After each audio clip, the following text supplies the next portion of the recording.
Fred, you talk about the fact that there came a spot where you said, okay, I'm going to do anything. There might be guys listening that say, I understand what you're saying, but I'm not going to do it. If they don't do it, if they don't start to follow these principles and so on, there's a price for them to pay in a whole bunch of areas that they might not be familiar with. Number one is, you said you paid a price spiritually. What was that? Well, spiritually, it was that I wasn't obeying God in how I was to lead in my marriage, or sexually either, where I was masturbating, looking at all the women in their lingerie, all those things. So the reason why I wasn't connecting there was because I said I was one thing and I wasn't. And you had a real distance from God. Absolutely. It grew and grew. There was a price that you paid with your wife. Yeah. I just couldn't give my whole self to her because I wasn't even sure at that point whether the marriage was going to last. And I knew if that marriage collapsed, it was going to break my heart. And I didn't want to have her have 100% of who I was, because in that day, I would be a pile of dust. So I kept some of myself back. You said your church was paying a price. Yes. I would be masturbating every Sunday morning before I'd go to church to lingerie ad inserts. When I would get there,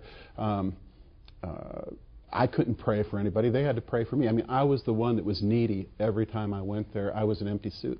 You said my children might have had to pay a price. Yes. My grandfathers, my dad, me, we were all hooked on porn. And it was at that point when I was looking into my son's eyes, knowing that if I didn't find a way to win myself, I could never teach him to win. And what I was afraid of was I was going to pass down those sexual habits to my sons and even to my daughters. And as that would happen, I knew how disconnecting that was too, and I knew our relationships would be weak. Now, you finally made a decision, and you thought, okay, I made that decision. It should be easy to get this sexual junk out of my mind and clear up my marriage. But it wasn't easy. There was a price to be paid. Well, the reason why I thought it would be easy is because I had dumped the porn earlier when I got married.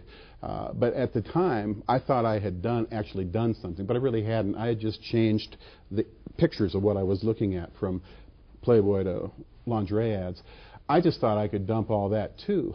But what happened was, in this case, as I started to have to decide to dump everything, then I was actually dealing with my addiction, and I was dealing with, those pleasures that it would always give, and it put me in a position where it was a much bigger problem than what I thought it was.